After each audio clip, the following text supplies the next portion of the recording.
bem-vindos a mais um conteúdo sobre importação de automóveis e hoje nós estamos aqui para discutir um tema legal, paca, curioso pra caramba, que é a importação de carros clássicos e em que maneira isso é diferente, por exemplo, da importação do carro zero.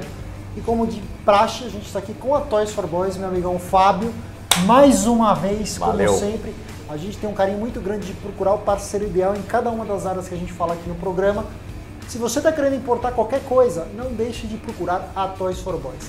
Bom, por onde que a gente começa a importação do carro clássico? Qual que é a regra inicial, então? Para mim, idêntica a de um carro 0 km. Do ponto de partida de achar o carro, de acordo com o que o cliente está buscando. Lembrando que o carro precisa ter mais do que 30 anos de idade. Mais que Qual que é o 30 critério, anos. por exemplo? O carro tem que ter sido produzido no... Fabricação, então, por exemplo... Exemplo prático. Vamos lá. 964 que nós entregamos. Fabricação 89, entregue em 90. Ele entrou em 2019 no Brasil. Então, tudo bem. Tudo bem. Entendi. Então, assim, por exemplo, se o carro... Mas aí que tá, o carro tem que ter 30 anos ou o modelo tem que ter 30 anos em si? A fabricação do carro tem que ter 30 anos. E pouco importa o mês? Pouco importa o mês. Esse carro ele foi fabricado, se eu não me engano, nesse caso eu não contaria, porque ele foi fabricado em abril de 1989 e entrou aqui agora em outubro. Tá, mas por exemplo, se você quisesse trazer esse carro em fevereiro... É o ano. É o ano. Ano. Entendi. Pergunta, que tipo de restrição existe quando o assunto é a importação do carro clássico? O que é olhado o processo? Que maneira que isso difere?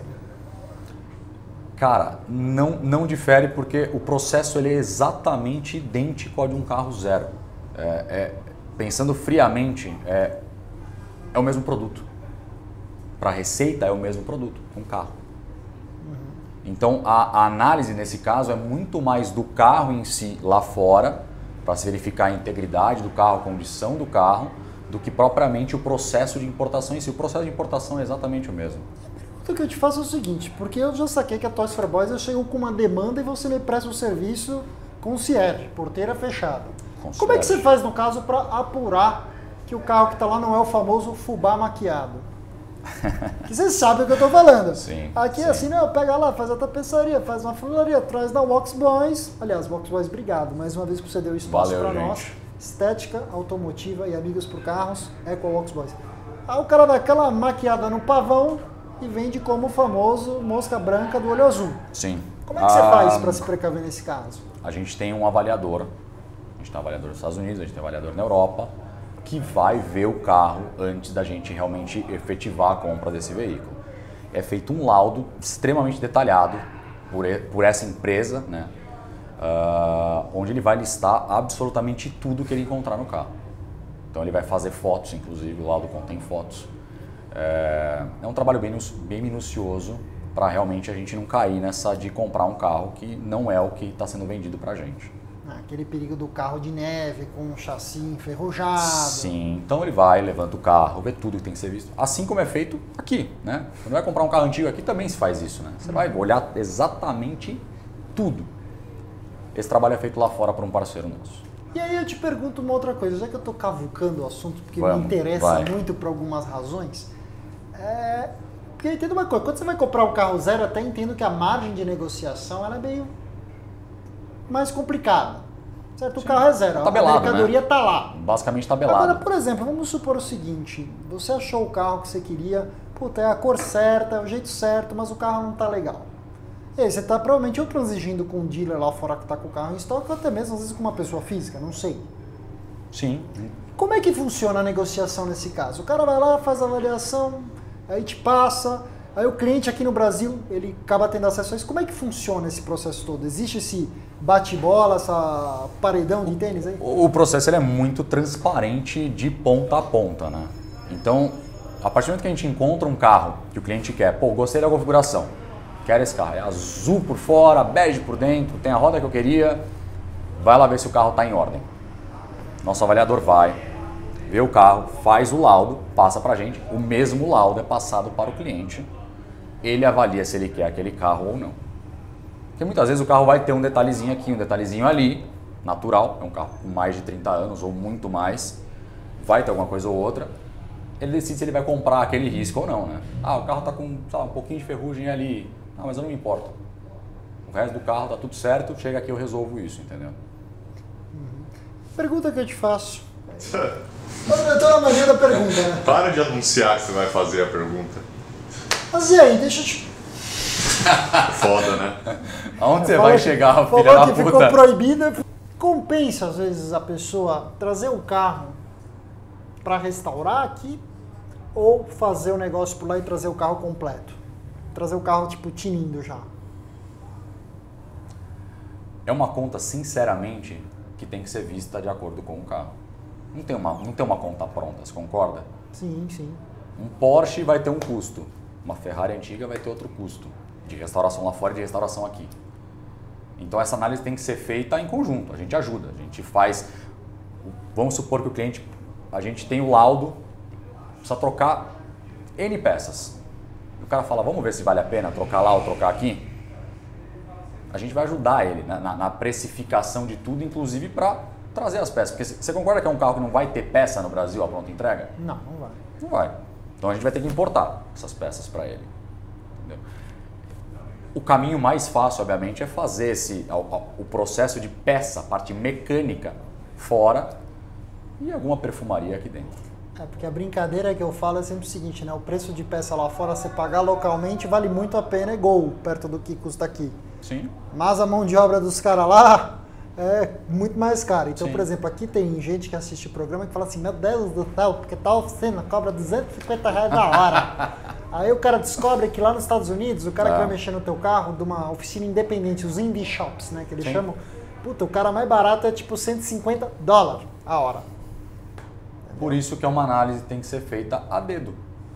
É um carro especial, cara. Tem que partir do princípio que é um carro muito especial, então demanda um cuidado especial. Então essa análise ela é feita a 4 mãos, cara. A gente vai fazer junto, a gente vai auxiliar o cliente em tudo, para ver se a conta fecha.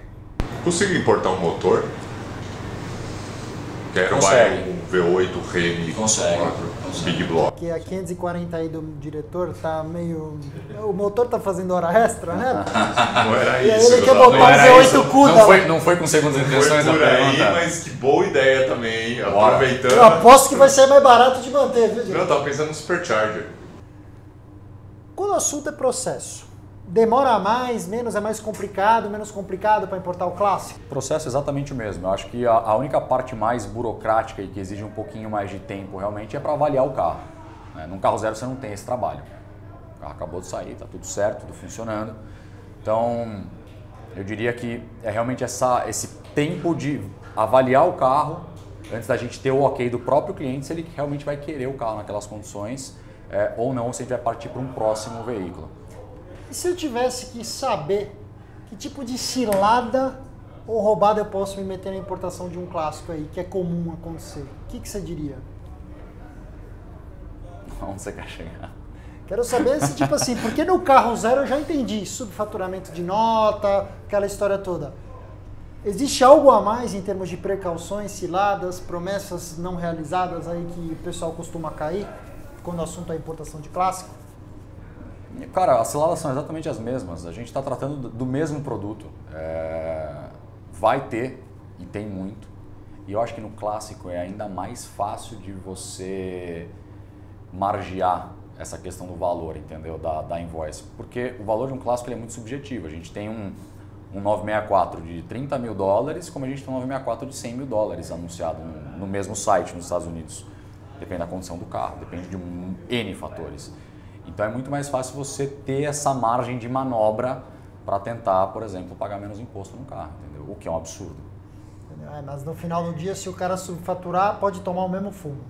Com toda certeza. Com toda certeza. Por isso, E não a tem recomendação inocente. traz o carro de acordo com o valor que ele realmente vale. Simples assim. Bom, e aí a pergunta... Bom, conta aí pro pessoal que tipo de clássico que o pessoal tem contado pra caramba com a Toys for Boys ultimamente. Cara, a gente está entrando numa fase... Temos o Coringa lá fora desse mundo. A gente está entrando numa fase onde eu acho que a partir daqui vai começar a ficar muito mais interessante, né? Mas já tem os próprios 964, que é um carro com baita pelo. Muitos dizem que é o melhor chassi de Porsche até hoje. Dos Hercules, né?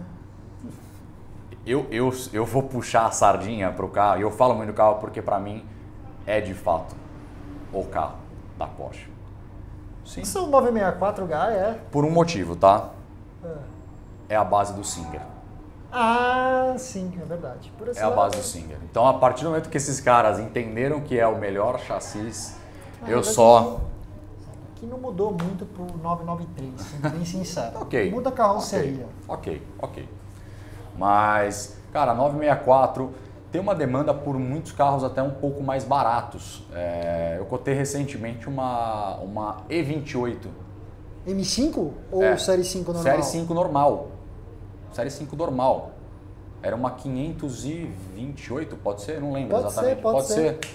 O carro estava na Espanha, o cara mora lá, o primo dele mora aqui, queria trazer o carro. E tem tido muito tipo de demanda por esses carros com valores baixos lá fora, né? Então... Dá um exemplo da diferença. Está anunciado lá em tantos euros e chegou aqui em tantos... Carro usado. Vamos lá. Vou dar exemplos. Vamos pegar esse carro, por exemplo. Era um carro de, se eu não me engano, 20 mil euros. E o carro colocado aqui teria um valor final de algo em torno de 220 mil reais. Se eu não estou enganado. Um carro desse, um problema, digamos assim, tem muita taxa fixa no processo. Então você acaba não conseguindo diluir tanto no valor final para você ter um preço mais atrativo para esse carro. Num carro caro de 3 milhões de reais, as taxas fixas, elas somem. Num carro desse valor, ela acaba pesando um pouco mais. Então, a carga tributária, os impostos do carro, você pega o valor do carro, 20 mil euros, converte, vai 100 mil reais, mais um pouquinho menos de 100 mil reais, mais os impostos, só que as taxas elas acabam tornando um pouco mais inviável a vinda do carro para cá. Porque a conta na cabeça do cara não fecha, entendeu? Entendi. Bom, meus amigos, com isso a gente falou para vocês sobre o beabá da importação de clássicos aqui no Amigos Pro Carros, com nossos amigos da Toys for Boys. Tudo que vocês precisam quando o assunto é importação de veículos e peças de alto padrão é com a Toys for Boys e o Fabião que está aqui conosco. Se você chegou no canal agora, não se esqueça de se inscrever, ative a notificação no sininho, deixa um like que nos ajuda bastante a continuar crescendo e vocês a não perderem tudo de novo que a gente faz por aqui sempre. Se você chegou até essa tela final, vocês podem ver um pouquinho dos conteúdos sobre importação que nós temos feitos com a Toys for Boys. E como sempre, muito obrigado, Box Boys, por ter cedido cordialmente este espaço para nós. Lembrem, Toys for Boys, importação. Box Boys, estética e detalhamento automotivo no Amigos Pro Carros.